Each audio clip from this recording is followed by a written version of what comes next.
ప్రభువు పేరిట మీ అందరికీ ఈ రాత్రి కాలపు శుభములను వందనములను తెలియజేయుచున్నాను. ప్రియులారా, ఈ సమయంలో ఈ వాక్యము వినుచున్న మిమ్మలందరినీ ప్రేమపూర్వకముగా ఈ రాత్రి కాలపు వాక్య ధ్యానంలోనికి ఆహ్వానించున్నాను. పరిశుద్ధ లేఖన భాగములను మనము చదివినట్లయితే, అయితే నీవు నీ సహోదరునికి తీర్పు తీర్చనేలా, నీ సహోదరుని నిరాకరింపనేలా, మనమందరము దేవుని న్యాయపీఠం ఎదుట నిలుతుము. రోమీలకు రాసిన పత్రిక 14వ అధ్యాయము 10వ వచనం. ప్రియ సహోదరి సహోదరులారా, చదవబడిన ఈ లేఖన భాగాన్ని జాగ్రత్తగా చూసుకుంటే తీర్పు తీర్చు మనుషుడా అంటున్నారు.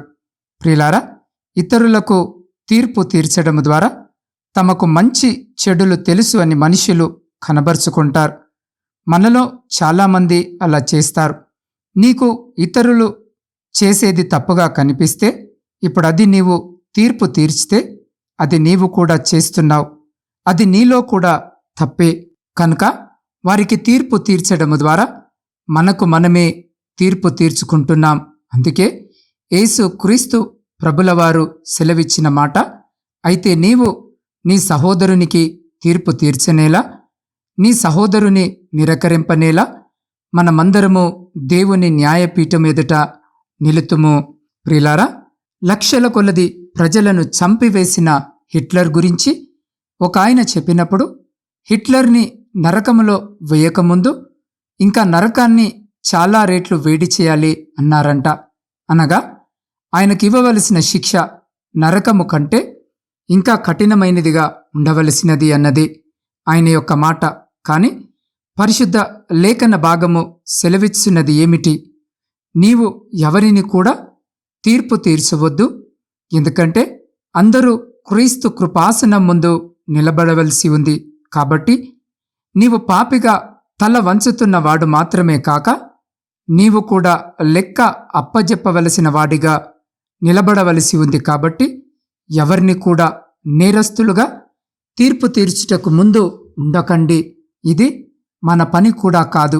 ప్రియులారా, యేసు క్రీస్తు ప్రభు ఒక దినము యెరూషలేములో ఉండేటప్పుడు పరిసయ్యులు వ్యభిచారము చేస్తూ పట్టుబడిన ఒక స్త్రీని తీసుకువచ్చి ఆయన ముందు నిలబెట్టారు.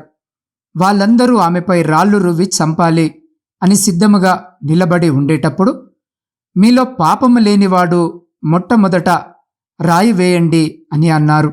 ప్రియులారా, ఈ మాట వినిన వెంటనే ఒకరు కూడా అక్కడ నిలబడలేదు. అవును, బహిరంగంగా పాపము చేసిన ఆమెను ప్రజలు చూశారు. కానీ అందరి యొక్క అంతరంగము గ్రహించిన ప్రభువైతే ఆమెను నేరస్తురాలిగా తీర్పు తీర్చకుండా ఇతరులను చూసి మీరు కూడా పాపులే కదా అని ఎంత చక్కగా నేర్పించారో చూడండి. ఈ సమయంలో ఈ వాక్యము వినిచున్న ప్రియ సహోదరి సహోదరులారా, మనకు ఎప్పుడు ఇతరుల యొక్క నేరాలే మన ముందు నిలబడుతుంటాయి. వాళ్ళు శిక్షించబడాలి అనే ఉద్వేగం మనలో ఉంటుంది. కానీ ఈరోజు సెలవిస్తున్న సందేశము ఏమిటి అంటే, మన ప్రతి ఒక్కరము మన గురించి దేవుని యొద్ద లెక్క చెప్పవలసిన వారమై ఉన్నాము. కార్యము ఇలా ఉండుట వలన మనము ఎవరిని కూడా తీర్పు తీర్చవద్దు. మనలను మనమే నిదానించి చూసుకుందాం. నీతిగల న్యాయాధిపతి యేసు క్రీస్తు మాత్రమే. ప్రియ సహోదరి సహోదరులారా, మనము ఎన్నడూ ఆయన సింహాసనములో కూర్చుండుటకు ప్రయత్నము చేయవద్దు. పౌలు రోమా సంఘమునకు ఈ సలహాను చెబుతున్నారు. దానిని మన జీవితంలో కూడా అన్వయించుకొని లోబడదాం. దేవుని సముఖములో దయను పొందుకుందాం. కాబట్టి మనలను మనము సరిచేసుకుందాం. మనలో దేవునికి ఆయాసము కలిగించేవి మనలో నుండి తీసివేద్దాం. ఇతరులకు తీర్పు తీర్చడం, ఇతరులను విమర్శించడం మానేద్దాం. అట్టి రీతిగా మన హృదయాలను సరిచేసుకొనుటకు అటువంటి గొప్ప కృప, ధన్యత దేవుడు ఈ సమయంలో ఈ వాక్యము వినుచున్న మీకును, మీ కుటుంబమునకును మరియు మీ ప్రియులకు వారికి ఇప్పుడు ఎల్లప్పుడు సదా ఎల్లకాలము దయచేసి మిమ్ములందరినీ ఆయన తన కృప కలిగిన రెక్కల చాటున భద్రపరిచి సంరక్షించి కాపాడునుగాక. ఆమెన్. ప్రార్థన.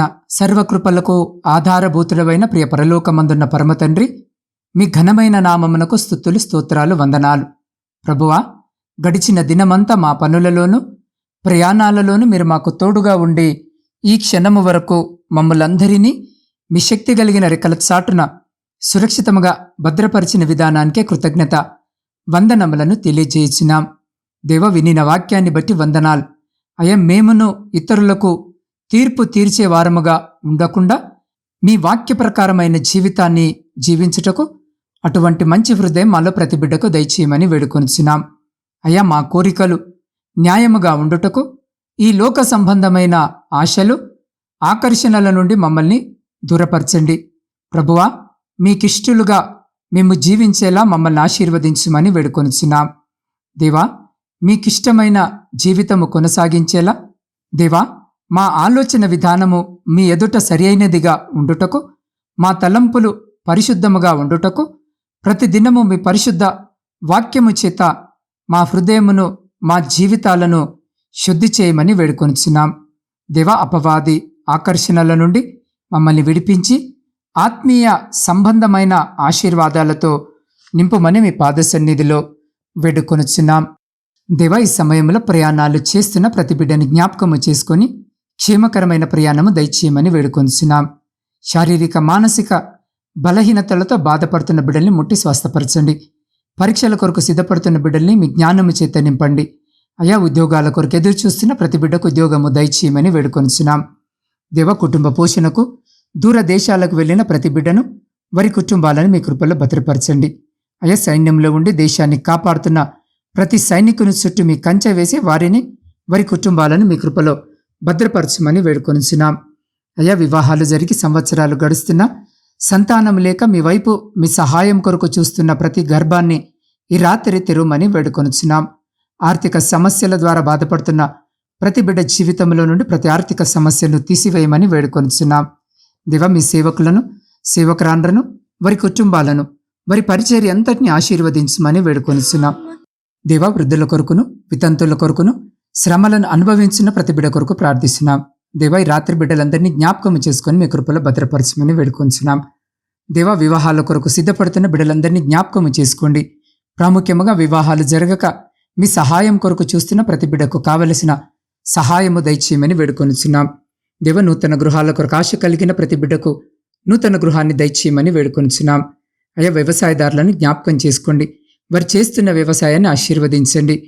దేవ, ఈ గాఢాంధకారమైన చీకటిలో మేము నిద్రించినగా మా గృహాల చుట్టూను, మా ఆత్మీయుల గృహాల చుట్టూను, మా ఇరుగు పొరుగు వారి గృహాల చుట్టూను మీ రక్షణ కంచెను వేసి ప్రతి బిడ్డను మీ దేవదూతల రెక్కల చాటున భద్రపరిచి ప్రతి అంధకార దురాత్మ శక్తుల నుంచి మీరు సంరక్షించి కాపాడి, మీ చిత్తమైతే, మీరు అక్కడ ఆలస్యమైతే అల్పులమైన మమ్మల్ని మరొక శ్రేష్టమైన నూతన దినములోనికి ప్రవేశింపజేయమని మా రక్షకుడును మీ ప్రియకుమారుడైన యేసు క్రీస్తు శక్తి కలిగిన నామమున ప్రార్థించి అడిగి పొందుకొని ఉన్నాము తండ్రి.